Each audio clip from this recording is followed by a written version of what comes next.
E o Leonardo Garcia, que é economista e nesse momento de incerteza da economia, ele veio falar algumas perspectivas, algumas previsões.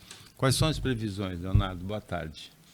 Boa tarde, Paulo. É um prazer estar no programa. Aos demais participantes, aos telespectadores e ouvintes. O cenário é de incerteza, né? Não só a nível internacional, como assim o próprio aumento das commodities e a inflação como um todo gera um pouco de incerteza e volatilidade, principalmente nos ativos negociados no mercado financeiro. André, hoje a gente tem noção da interligação da economia mundial bem clara, né? A guerra da Ucrânia afeta abastecimento de fertilizante para o Brasil, aí o Brasil recorre ao Canadá, tem greve de caminhoneiro no Canadá e tem mais ameaça de abastecimento de fertilizante no Brasil. Boa tarde. Boa tarde, Paulo. Boa tarde, Leonardo. Boa tarde, Cássio. Bem-vindos à nossa bancada. Boa tarde a todos que nos acompanham aqui na Opinião. Então, também tem greve dos ferroviários no Canadá, que vai fazer o aumento do transporte do potássio, né, que compõe para o agronegócio, aí, o fertilizante do agronegócio. Então, quer dizer, o momento é complicado, o momento mundial, Paulo, da economia. A gente tem falado aí, esperamos aí que o petróleo pelo menos fique estagnado nesses 105, 106, 107 dólares o barril, que a gente já viu qual é o preço que está a gasolina, uma perspectiva dele chegar a 130, a gente espera que não, né? Mas, novamente, Paulo, o que tem mais me atraído assim, é esse novo rearranjo econômico que o mundo está tomando, né? Vários países falando de trazer indústrias para outros lugares, tirar cada vez mais da China, dos países mais complicados politicamente e até pela distância, que é o caso da China, que é aquilo que a gente sempre fala, que abre uma porta de oportunidades para o Brasil de ser um celeiro de novas indústrias aqui, né? O que ajudaria muito a gente ter não só novos empregos, mas também ter um crescimento econômico do jeito que a gente precisa. Então a gente espera aí que o mercado consiga aí regular o dólar aí na faixa de 5, 4,80. Eu aposto até um pouquinho menos por ser um ano eleitoral. Eu acho que o dólar deve dar uma recuada, né? Mas a gente tem que ter aí até começo agora de abril, já começar a economia a tomar um ritmo do que vai ser esse ano, porque a gente já falava isso ano passado, em novembro, dezembro, primeiro trimestre de 2022 vai ser muito complicado, ainda não sabíamos da guerra, né? Com a guerra da Ucrânia e da Rússia complicou mais ainda o mercado, mas a gente espera que a partir do comecinho, segundo trimestre desse ano, a economia comece a dar uma estabilizada e a gente consiga saber que ano teremos, se teremos um ano difícil, se teremos uma retomada econômica ou se teremos um crescimento do Brasil. Agora, esse rearranjo é interessante. A Alemanha anunciou no fim de semana um acordo com o Catar para deixar de depender do gás da Rússia, né? Como que você vê as sanções econômicas aplicadas à Rússia? Isso pode acontecer no futuro com outros países? Isso pode acontecer no Brasil, por exemplo, por causa da Amazônia? Essas sanções econômicas, elas servem de alerta para esses países que dependem excessivamente de alguma matéria-prima, de algum insumo, né? Então faz com que os países acordem, despertem, né, e diversifiquem seus fornecedores. No caso do Brasil, o Brasil depende altamente do fertilizante da Rússia e Bielorrússia, 1/4, né? Então o que a gente está vendo é a guerra, o preço do gás disparou, né, porque a Rússia é o grande fornecedor de gás natural para a Europa, né? Então assim, esses países começam a ter despertares para abrir seus negócios em outras situações, né, e que não dependem especificamente de um fornecedor só, não fique na mão só de um fornecedor. Cássio, não tem nada para rearranjar uma economia tão forte como uma pandemia ou uma guerra, e nesse caso nós temos as duas coisas, né? Boa tarde. Boa tarde, cumprimento a todos que nos acompanham, cumprimento Paulo, Leonardo aqui, André Orsini. Falar para você, Paulo, e para todos que nos acompanham, sem dúvida, né, esse momento que nós passamos aí pós-pandemia é muito importante porque traz essa discussão, né? Agora, com o advento da guerra, que muitas vezes as pessoas acham que não tem nada a ver, né, com o nosso país, ou olhando para a nossa região, como Baixada Santista, né, acabam escutando falar sobre fertilizante. E o que eu posso lembrar para as pessoas? O Brasil tem que ter aí programas realmente para poder dar condição que a nossa economia seja forte e não dependa tanto do mercado externo.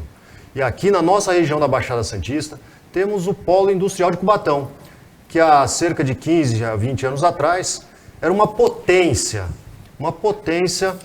na fabricação de fertilizante e que foi perdendo a sua capacidade por uma questão econômica e acabamos ficando dependentes do mercado externo. E hoje estamos passando essa situação na dificuldade de termos aí toda a questão do fertilizante em razão da importação por causa de uma guerra que muitas vezes as pessoas só se lembram, né, porque escutam notícias e falam agora não temos fertilizantes, mas aqui na nossa região nós tínhamos isso e não demos o valor devido. O Cássio tem razão, e não é só na questão do fertilizante, é na questão da produção de aço também, na produção de cimento, que o Polo Industrial de Cubatão perdeu muita pegada. Mas o economista Leonardo Gaspar, ele veio principalmente para falar de investimentos. Dólar baixando, juros aumentando, quem tem dinheiro faz o que com ele, Leonardo? Eu faço hoje parte da assessoria da Manchester Investimentos, filial Santos, recém-inaugurada na quinta-feira. Tivemos um evento aí com a participação de vários clientes importantes da Baixada. E no momento de incerteza que a própria volatilidade gera, existem algumas oportunidades dentro do mercado financeiro. E é onde a gente consegue trabalhar as oportunidades, mas sem abrir mão do perfil investidor, né? A gente tem muito investimentos, principalmente para se proteger do aumento geral dos preços, que é a inflação. Então, a gente tem ativos de renda fixa que conseguem carregar o IPCA mais uma taxa pré, mas depende muito aí do perfil investidor, o que ele tem como objetivo principal do seu recurso aplicado. O que você quer perguntar para ele, André? Olha, é difícil, né, fazer uma previsão econômica e nesse no momento que a gente vive, né? Mas o Leonardo explicou bem, assim, depende do perfil do investidor e do tempo que ele tem a necessidade do seu dinheiro, né? Então, assim, às vezes o investidor tem uma necessidade de usar o recurso em 6 meses, ele vai ter um certo investimento para fazer. Se ele tiver a possibilidade de ficar 2 anos, 3 anos sem movimentar esse dinheiro, logicamente ele vai ter um resultado mais positivo sobre isso. Mas tudo demanda em razão do que vai acontecer com o mundo com relação principalmente ao dólar no Brasil. Porque o dólar baixando, realmente a gente consegue ter o Brasil de novo, porque quando a gente fala de um dólar alto, a gente tem que lembrar o botijão de gás R$130. Né? Como é que o pobre consegue conviver com isso, comprar gás, pagar energia elétrica, comprar supermercado? Toda a mercadoria que chega no supermercado é transporte de caminhão, que leva diesel. Então, quer dizer, eu acho que a gente hoje, o momento, o Leonardo deve saber muito bem disso, é um momento de incerteza, insegurança, mas dá sim para fazer uma previsão, principalmente para aquele investidor que tem recursos que ele pode aguardar em 1 ano, de 8 meses para frente, 1 ano, 1 ano e meio, ele consegue ter uma taxa de retorno melhor, porque ele vai ter aí uma economia estável dentro dos próximos 6, 8 meses, o mundo acaba se acomodando. Por mais que haja instabilidades, o mundo econômico sempre acaba encontrando o seu caminho. Então, os bancos trabalham para isso, as investidoras trabalham para isso, as corretoras trabalham para isso. Então, para aquele investidor que tiver recurso, tem que conversar com um especialista, porque quando você tem a oportunidade de deixar esse recurso aplicado por prazo um pouco maior, você tem uma taxa de retorno melhor. O investidor brasileiro, ele já vai ganhando o perfil de esperar, investir em ações para esperar dividendos, ou ainda é aquele especulativo, subiu eu vendo e baixou eu compro? Paulo, vai muito de encontro com o perfil. Tem clientes que a gente chama de buy holding, que ele compra o papel, a ação de determinada empresa e deixa independente da variação, mas são de grandes empresas que pagam bons dividendos. Tem outros que ficam atentos a qualquer oscilação do mercado e fazem compra e venda de ações. Vai muito de encontro com o perfil que o cliente tem quando ele tem ações e quando ele aposta ou numa empresa que ele deixa a empresa como uma análise que a gente chama de análise mais fundamentalista, né? Que é a empresa inserida naquele determinado setor. Se o Cássio perguntar para você, compra a ação da Petrobras, Leonardo, você fala o quê? Visando no segmento da empresa a longo prazo, porque ações que a gente diz a longo prazo, é claro que tem esse perfil de cliente que é o que a gente chama de trading, ele compra e vende, ele vai aproveitando e navegando as oscilações.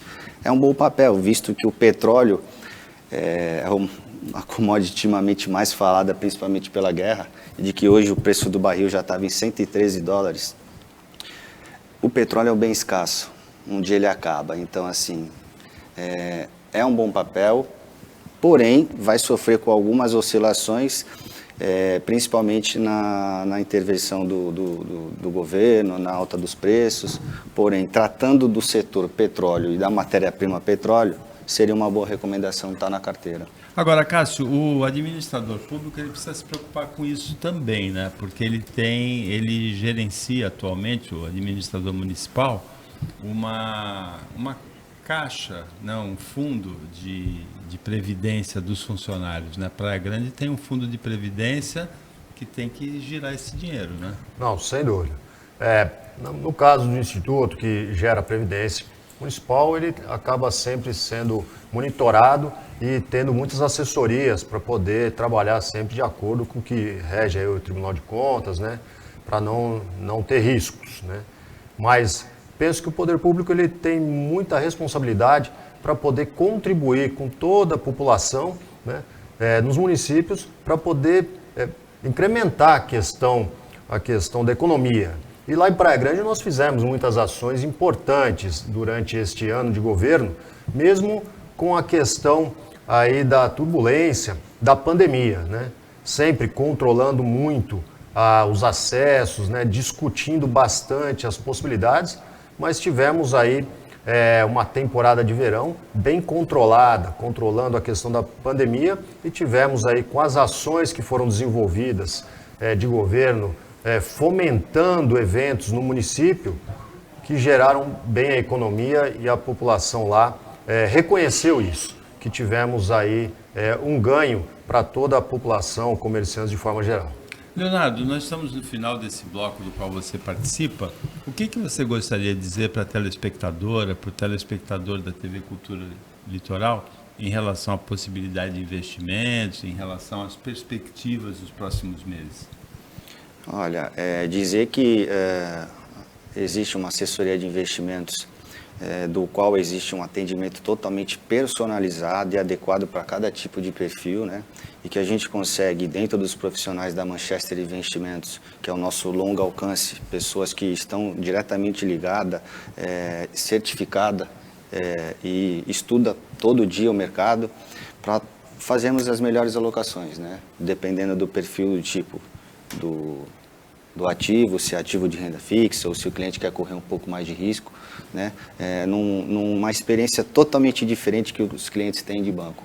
Haja visto que eu já fiz parte de uma instituição financeira por 13 anos e é totalmente diferente a assessoria que o cliente tem comparado com o que o cliente teve de banco. É muito diferente a assessoria do banco para a assessoria da Manchester? Paulo, pensa o seguinte, hoje um gerente de banco, ou seja, um funcionário de banco, ele tem 600 a 700 clientes na carteira.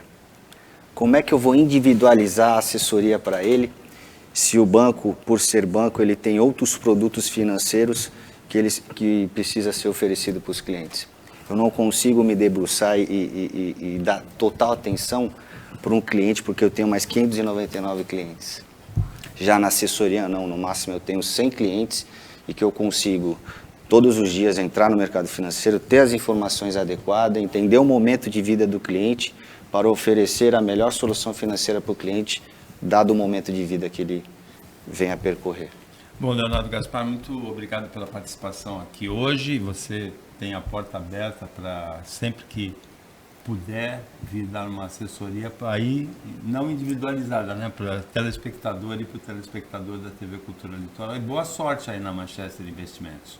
Obrigado, Paulo. Obrigado, Cássio. Obrigado aos telespectadores ouvintes, todos convidados aí na Manchester Investimentos. Estamos alocados no Vista Mar Office, né, na Alexandre Herculano 97, no 16º andar.